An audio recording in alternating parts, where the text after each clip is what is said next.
because anytime somebody's looking for a grant, they have to okay it. We're going to try to apply for grants to see if we can find funding from an animal control officer ahead of time. So, Well, Charlie, this is really great news. I feel it's, Yeah, you have to start somewhere. right. Have to start somewhere. And that's the reason I thought tonight would be the best, just to let you know about it, let you look it over.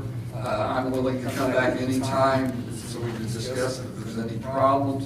One of the other things that was one of my concerns is,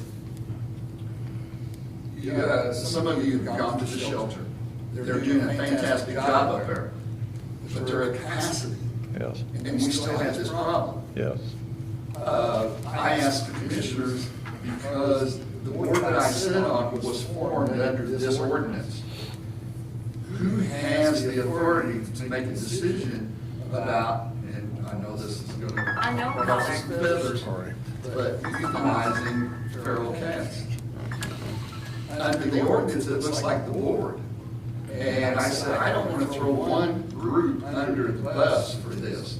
So I recommended, and so far they've been okay with it, that we form a committee, 2 members from my board, which is myself and Tanya Rankin.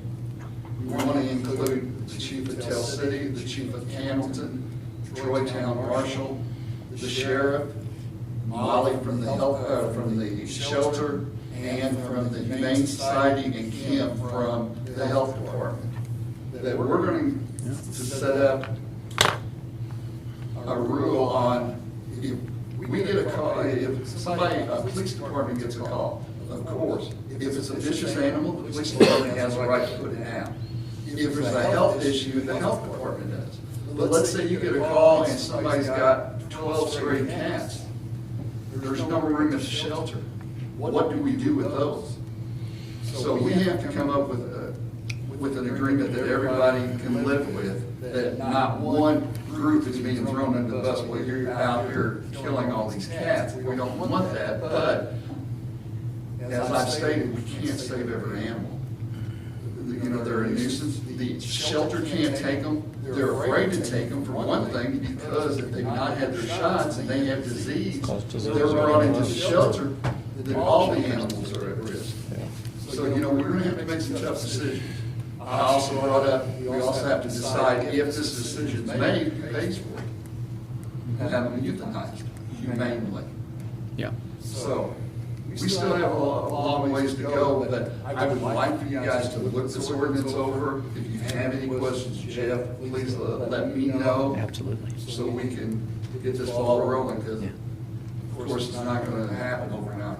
Yeah, and I agree. Uniform ordinance among the municipality, the county and the municipalities makes all the sense in the world. Right now, we have a hodgepodge of rules that makes it, And I have copies of each one of them, Ineffective. and they're all different. oh, yeah, So, yeah, They are. But I would appreciate your consideration. yeah. Great, thank you, All Charlie. right, thank you. Thank you. Thank you. Charlie. All right. Let's see, that concludes the new business, so let's move down to mayor's report. As I reported, the Board of Works, Janet, and as Larry both said, Janet Damon has been employed with us for 50 years.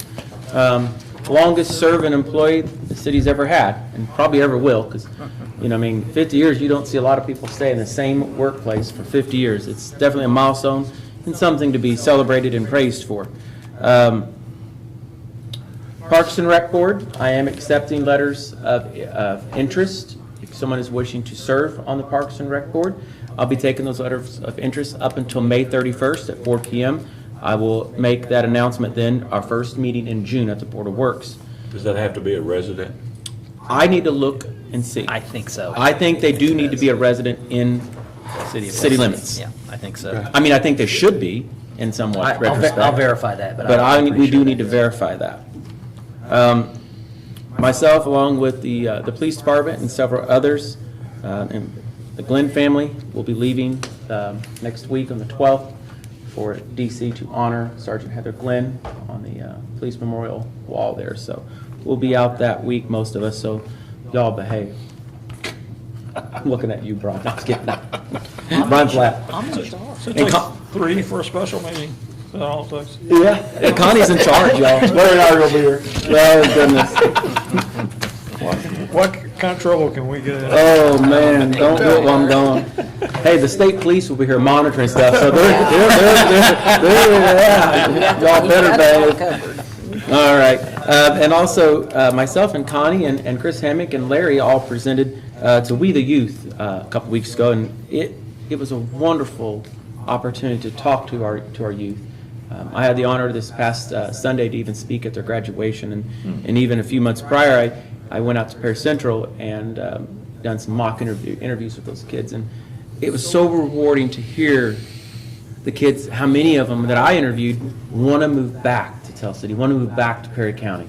You know, you used to hear before, I can't wait to move out, Kids are wanting to come back here. They love our community, they love what's going on, and one of them wants to be a veterinarian, one wants to be a dentist and a lawyer and architect. I mean, it felt so good to hear these things. It shows that the things that we are working towards to bring the youth back is working.